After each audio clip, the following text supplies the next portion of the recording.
रूसी एक्शन के खिलाफ अमेरिका अब और अलर्ट रहेगा। 5 अमेरिकी खुफिया एजेंसियों के चीफ की एक मीटिंग हुई है पुतिन के अग्रेशन पर। मीटिंग में गंभीर चर्चा हुई है, उनके आक्रामक रुख पर चर्चा हुई है। पुतिन की ओर से चौंकाने वाले कदम की आशंका है, ये कहा गया है। ये देखिए, ये बड़ी बात है। 5 अमेरिकी खुफिया एजेंसियों के चीफ की एक बैठक होती है और उसमें मुख्य एजेंडा रहता है पुतिन का अग्रेशन, उनका अग्रेसिव बिहेवियर। अमेरिका पूरी तरह से अलर्ट है, वहां की हर एजेंसी 24/7 एक्टिव है।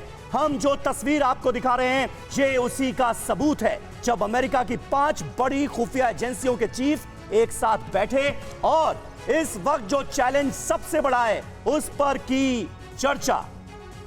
ये देखिए, तस्वीरें आपको दिखा रहे हैं 5 खुफिया एजेंसियों की बैठक और उसमें रूस के राष्ट्रपति पुतिन के अग्रेसिव बिहेवियर पर चर्चा हुई है। क्या करने वाले हैं पुतिन, इसको लेकर मंथन हुआ। क्रिस्टोफर रे, एफबीआई के डायरेक्टर, इस तस्वीर में नजर आ रहे हैं। इसके अलावा पॉल नाकेसॉन, एनएसए के डायरेक्टर, वो भी इन तस्वीरों में आपको दिखेंगे। ए हैंस, डायरेक्टर नेशनल इंटेलिजेंस, वो भी इस अहम बैठक का हिस्सा थे। इसके अलावा सीआईए के डायरेक्टर विलियम बर्न्स तो थे ही, वहीं रक्षा खुफिया एजेंसी के हेड एस बैरियर भी इस मीटिंग में शामिल हुए।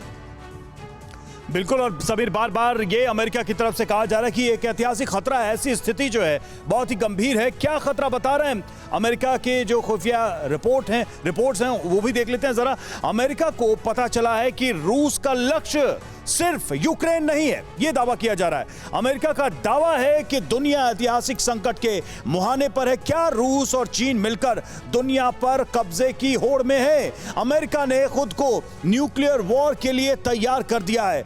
रूस यूक्रेन जंग के साथ ही अब वर्ल्ड वॉर 3 का आगाज होगा, यह प्रश्न उठने लगा है। ये सारी बातें जो हैं, निनाद सर, ये सवाल मैं आप ही से करूंगा। देखिए, चीन को भी अब कहीं ना कहीं नोशन दिया जा रहा है, उसको भी इसमें खींच के लाने की कोशिश हो रही है। आज एक बयान आया था ताइवान को लेकर चीन की तरफ से, उनके विदेश मंत्री की तरफ से। फिर से उन्होंने क्लेम किया ऐसे समय में और अपनी आर्मी को तैयार रहने को कहा है, एयरफोर्स को तैयार रहने को कहा है। क्या संकेत हैं अगर इस अमेरिकन रिपोर्ट की आंखों से देखने की कोशिश करें तो? मेरे को लगता है कि 3 चीज़ें हो रही है यहाँ पे। पहला, युद्ध का दायरा धीरे धीरे कम हो रहा है। रूसी आर्मी वापस आ रही है, 3 तरफ से कीव को घेर रहे हैं, उस तरफ ओशन पे सारे पोर्ट्स को घेर रहे हैं। तो मुझको लगता है अब टाइम हमेशा रशिया के ही साथ था, क्योंकि उनकी आर्मी 8 गुना बड़ी है यूक्रेन की आर्मी से।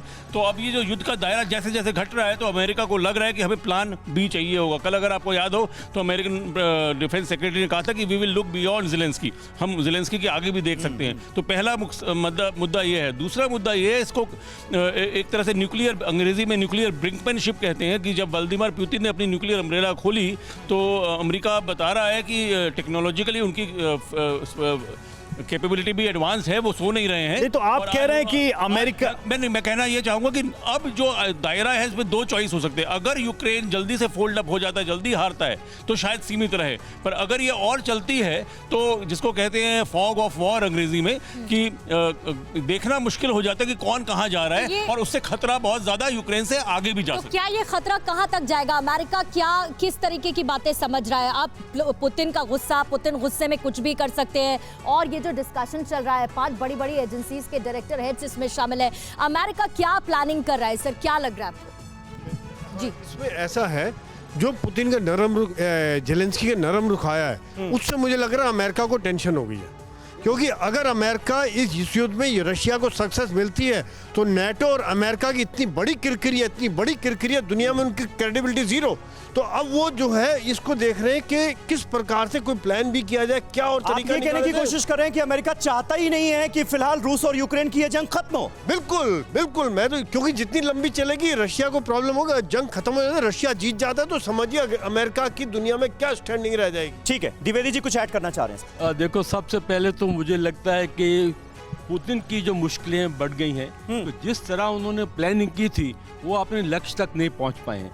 और देखो, जो नेगोशिएशन की जो पोजीशन बनती है वो ग्राउंड पोजीशन पर होती है। तो ग्राउंड पोजीशन ये है कि पूरी सफलता रूसी फौजों को नहीं मिली है, और अगर वो कीव की लड़ाई में आ जाते हैं, बैटल ऑफ कीव, तो ये एक बहुत ही खूंखार लड़ाई होगी, जैसे डेरबेन फू की लड़ाई है, स्टालिनग्राड, लेनिनग्राड, उस हालत तक पहुंच सकती है। अभी अमेरिका को दो दुविधाएं हैं। पहली तो है कि जंग थोड़ा और चले ताकि रूस का और नुकसान हो, और दूसरा जंग जो है यूक्रेन से आगे ना बढ़े ताकि नेटो ना आए। जो अभी ऐतिहासिक की बात कर रहे थे, देखो इतिहास तो है, अमेरिका डायरेक्टली कोरिया में चाइना के विरुद्ध आया है, बिल्कुल वो एक इतिहास था।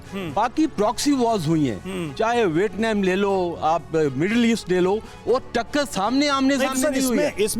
इसमें एक बड़ा क्वेश्चन है सर, आप इस पे रिप्लाई करिए। क्या अमेरिका इसमें फ्यूलिंग करेगा, आपको लग रहा है? दो कारण लगते हैं मुझको इसमें। जो अमेरिका दिखा रहा है कि हमारे पास न्यूक्लियर वेपन है, तो वो एक तरह से चीन को थ्रेट दिखा रहा है कि आप कोई मिस एडवेंचर ताइवान में ना करें।